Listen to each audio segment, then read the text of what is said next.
దేశంలో ఓట్ల చోరీ కారణంగా మూడోసారి బీజేపీ అధికారంలోకి వచ్చిందని కాంగ్రెస్ పార్టీ నేతలు తీవ్ర విమర్శలు చేశారు. Congress AICC joint secretary doctor Palakavarma, Andhra Pradesh Congress working president JD Seelam, CWC సభ్యులు ఎంఎం పల్లంరాజు సోమవారం కాకినాడ జిల్లా కాంగ్రెస్ పార్టీ కార్యాలయంలో జరిగిన కార్యకర్తల విస్తృత స్థాయి సమావేశంలో పాల్గొని మాట్లాడారు. వారు మాట్లాడుతూ కేంద్ర ఎన్నికల కమిషన్ కేంద్ర ప్రభుత్వానికి తొత్తుగా వ్యవహరిస్తోందని ఆరోపించారు. ప్రజాస్వామ్యాన్ని కాపాడేందుకు రాహుల్ గాంధీ ఆదేశాల మేరకు దేశవ్యాప్తంగా 5 కోట్ల సంతకాలను సేకరించినట్లు వెల్లడించారు. ఆంధ్రప్రదేశ్లో ప్రతి నియోజకవర్గం నుంచి కనీసం 15,000 సంతకాలు సేకరించడం జరుగుతుందని తెలిపారు. ఈ సంతకాల సేకరణ అక్టోబర్ 17 వరకు కొనసాగుతుందని చెప్పారు. ప్రజాస్వామ్యాన్ని రక్షించుకోవాల్సిన అవసరం ఏర్పడిందని, బీజేపీ ప్రభుత్వం నియంతృత్వ పద్ధతులతో ప్రజల ఓటు హక్కును హరించుకుంటోందని తీవ్రంగా విమర్శించారు. ఓట్ల తొలగింపులో పాల్పడుతున్న అధికారులపై, ఏజెంట్లపై కఠిన చర్యలు తీసుకోవాలని డిమాండ్ చేశారు. ఈ సమావేశంలో పీసీసీ ఉపాధ్యక్షుడు Martin Luther, AICC general secretary Mallipudi Sriramachandramurthy, AICC సభ్యుడు కుక్కల పోతురాజు, జిల్లా అధ్యక్షుడు మాదేపల్లి సత్యనందరావు, రాష్ట్ర కిసాన్ సెల్ అధ్యక్షుడు కామన ప్రభాకర్, నగర కాంగ్రెస్ అధ్యక్షుడు చెక్కా నూకరాజు, నాయకులు మట్టా శివప్రసాద్, సూర్యప్రకాష్, దాట్ల గాంధీరాజు, తాళూరు రాజు తదితరులు పాల్గొన్నారు.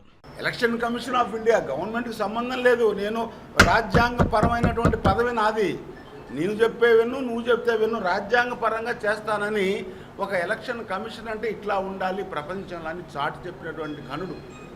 అదే వంశపారంపర్యం, అదే పరంపర, అదే వారసత్వం ఈ ముగ్గురు ఉన్నప్పుడు జరిగింది. ఎలక్షన్ కమిషనర్లను అపాయింట్ చేయడం. సరే, వీళ్ళు ఏం చేశారు, 2024లో ఆ ఎలక్షన్ కమిషన్ అపాయింట్ చేసేటువంటి ముగ్గురులో సుప్రీంకోర్టు ప్రధాన న్యాయమూర్తిని పక్కకు పెట్టారు.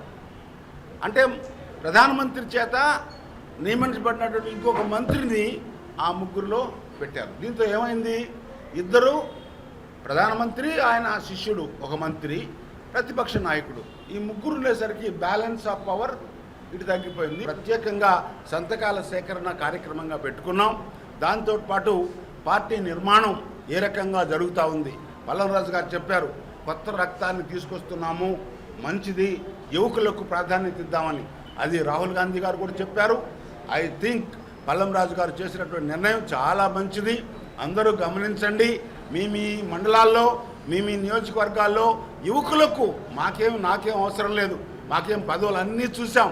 కాంగ్రెస్ను మళ్ళీ నిర్మాణం చేసి మళ్ళీ కాంగ్రెస్ అధికారంలోకి తీసుకురావాలనేటువంటి ఒక పట్టుదలతో పనిచేస్తూ ఉన్నాం. ఎందుకు కాంగ్రెస్ కావాలి? ఈ దేశంలో కానీ, ఈ రాష్ట్రంలో కానీ ఏదైనా ఒక అభివృద్ధి నిర్మాణం, ఒక డ్యామ్ కానీ, వ్యవసాయానికి ఉపయోగపడేటువంటి, రైతుకు ఉపయోగపడేటువంటి పనులు చేసినటువంటిది కాంగ్రెస్ పార్టీ. అది తప్ప ఒక ఇండస్ట్రీస్ లేవు. కనీసం తెలుగుదేశం నాళ్ళు పరిపాలించారు, ఒక సైకిల్ ఫ్యాక్టరీ పెట్టగలిగారా? లేదు. మరి కొంతమంది ఎమ్మెల్యేలు అయితే మరి అది ఇక్కడ వర్తిస్తో లేదో నాకు ఈ జిల్లా విషయం తెలీదు. గుంటూరు మా ప్రాంతంలో అయితే 5 అంశాల మీద ఎమ్మెల్యేలు కొంతమంది మట్టి అమ్ముకుంటున్నారు, ఖనిజాలు అమ్ముకుంటున్నారు, కంకర ఇవన్నీ. తర్వాత 3వది బియ్యం అమ్ముకుంటున్నారు, పేదలకు ఇచ్చే బియ్యం. 4వది మరి ఇసుక, ఇంకోటి కూడా ఉంది, మద్యం. ఈ 5 మీద విపరీతమైనటువంటి డబ్బు సంపాదించి మళ్ళా ఓటుకి 5,000 పంచి మళ్ళా దొడ్డిదారిన అక్కడ మోడీ అధికారంలోకి వస్తుంటే వీళ్ళు డబ్బుదారిన అధికారంలోకి వచ్చేటువంటి ప్రయత్నం చేస్తున్నారు. ఈ దుర్మార్గాన్ని ఆపేది యువకులే.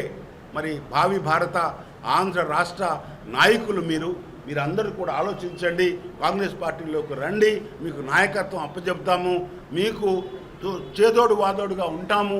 పార్టీ నిర్మాణంలో మీరందరూ కూడా దయచేసి భాగస్వాములు కావాలి. ముఖ్యంగా రేపు రిజర్వేషన్ వస్తుంది. మహిళా అక్క చెల్లెళ్లకు నా వినంతి, అమ్మ మీరు రండి, పెద్దలందరూ గైడ్ చేస్తారు. There were houses where almost 80 people or 46 people, 60 people were registered in single houses as voters. And when media people also went and cross-checked, the person who was staying in that house did not know that 80 people were registered in the house. He was a tenant and the house belonged to a BJP karyakarta. And there were misuse of Form 6.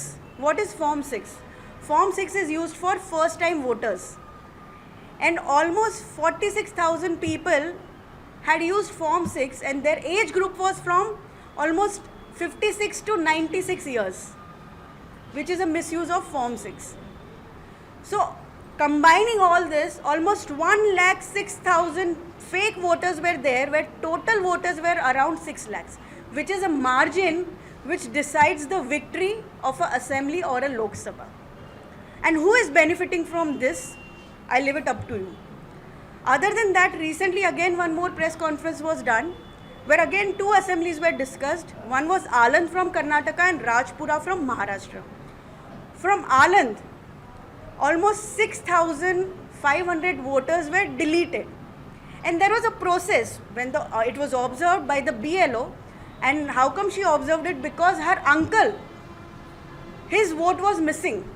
And they were confused. He is there, he is alive, he is not applied for a shift of address or anything, but his vote is missing. So upon inquiry and certain actions done by them, it was an accidental discovery that the first voter of any booth is the applicant, online applicant, and trying through different phone numbers to online delete almost 20 to 30 people. Now this was a targeted thing because 10 booths which were attacked, out of that 8 booths Congress won. And the people who were being removed, they were not aware that that vote is getting deleted. The person who was removing, he also didn't know that his name was being misused to remove the votes. This happened in Aland. This is Karnataka. Now what happened in Rajpura? Almost 6,558 voters were added. And how it was added, the same pattern which was in Mahadevpura, the same thing happened here also. The name is XYZ dash dash dash, you cannot recognize the name. Small photos or no photos. Address is house number 0. I don't know if house number 0 exists anywhere across India, but it was mentioned.